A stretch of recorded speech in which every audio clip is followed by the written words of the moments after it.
6h10, quai numéro 2 à la gare de Dijon. Comme tous les matins, Eric va prendre le TGV pour se rendre à son travail. Sur le quai, il retrouve d'autres passagers qui, comme lui, font quotidiennement le trajet Dijon-Paris depuis plusieurs années. On les appelle les abonnés de la voiture 4. Et c'est parti pour 1h40 de trajet en TGV pour rejoindre la capitale. Allez, ciao, bonne journée. À bientôt, à tout à l'heure.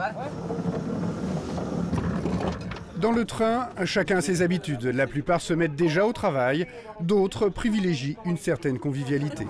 T'avais pas voté Obama? Je voulais y aller, mais... Tu voulais y aller, mais t'étais prise, t'avais d'autres occupations. Mais vous avez l'air en forme tous ce matin? Oui, bah, c'est une question d'habitude. Question d'habitude, réveil à 5 h. Donc, alors, trouver du travail sur Dijon dans ma branche, non, il n'y a pas. C'est Paris, Lyon, et éventuellement l'étranger, puisque je suis dans les produits de luxe, on va dire, les cadeaux de luxe. Et puis après, la vie de famille, bah, elle se fait autour des voyages. On se voit le soir, voilà, à l'arrivée à 19 h, 20 h. Et puis on a vraiment un temps très restreint. Il faut qu'on s'organise comme ça. Aujourd'hui, c'est un peu ça. Ils ont vu Mesrine dans une cathédrale. 6h45.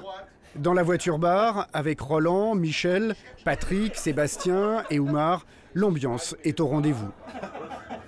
7h01, arrêt à Montbard. Eric est à la porte pour accueillir les habitués. Bonjour, Arnaud. Pour rejoindre la gare TGV, Patrick vient de faire 35 km de route. Salut mon chouchou. Ça va? Très bien et toi? Lorsqu'il monte dans le train, Patrick a quitté son domicile depuis plus d'1 heure. À 5h53 très précise, pour ne pas manquer le bus qui l'amène à la gare. Au total, il effectue jusqu'à 6 heures de trajet par jour. Pour tenir ce rythme sur la durée, les amitiés nouées et les traditions instaurées dans le train sont essentielles. C'est très agréable. Je pense que s'il n'y avait pas ça, ça fait 13 ans je crois que je fais le trajet. S'il n'y avait pas ça, il y a un moment où tu t'en lasses. C'est pas un sacrifice, c'est un choix de vie. C'est vrai que vu de loin, vu de l'extérieur, 6 heures de trajet par jour c'est énorme, mais on le supporte très bien. 17 000 € de matériel.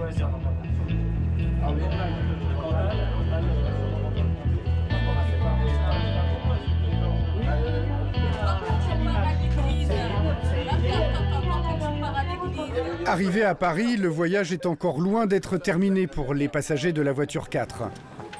Marche à pied, métro.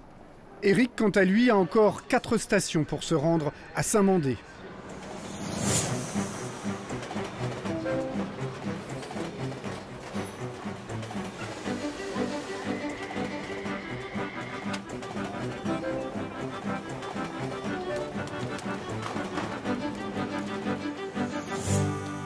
Donc là, voilà. Tu vois, on est arrivé, il doit être normalement 8h21.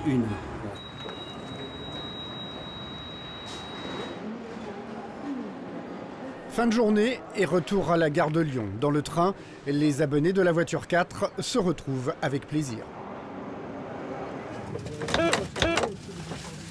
Et tout de suite, direction le bar. Donc là, tu as du Cantal, là, tu as du Beaufort.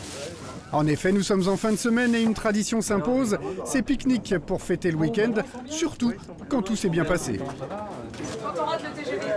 Quand on rate le TGV, alors, il y en a un 1 heure après, ou alors quand tu rates le TGV le soir, tu as le TER. C'est 2 heures dans les dents. Ah oui, c'est très galère. C'est 2 heures, non c'est 3 heures dans les dents. C'est presque. Pour éviter cela, les abonnés ont pris le pli d'une organisation au cordeau. Donc au boulot, à 10 minutes de partir, tu réponds plus au téléphone. Si on te pose une question, tu es de mauvaise humeur. Et les mails, surtout, tu réponds pas. Quoi, je veux dire. Pour l'ensemble de ces déplacements, ils dépensent en moyenne 600 € par mois. Mais par contre, il faut faire en fait en fonction de la vie qu'on aurait si on habitait Paris. Et là où je travaille, moi, ça me coûterait aux alentours des 700 à 900 € pour avoir un 30 mètres carrés. Plus la taxe d'habitation, plus la vie à Paris. Et il faut relativiser par rapport à ce que ça nous coûterait. Et on ne parle pas de qualité de vie. Quoi. Là, il ralentit pour le décrocher. Une qualité de vie qui les amène tout de même à parcourir plus de 150 000 km par an. Un éloignement choisi, mais le plus souvent au détriment de la vie de famille et surtout au détriment de leur empreinte carbone 10 fois plus élevée que s'ils avaient choisi d'habiter en grande banlieue. Ça, c'est fait.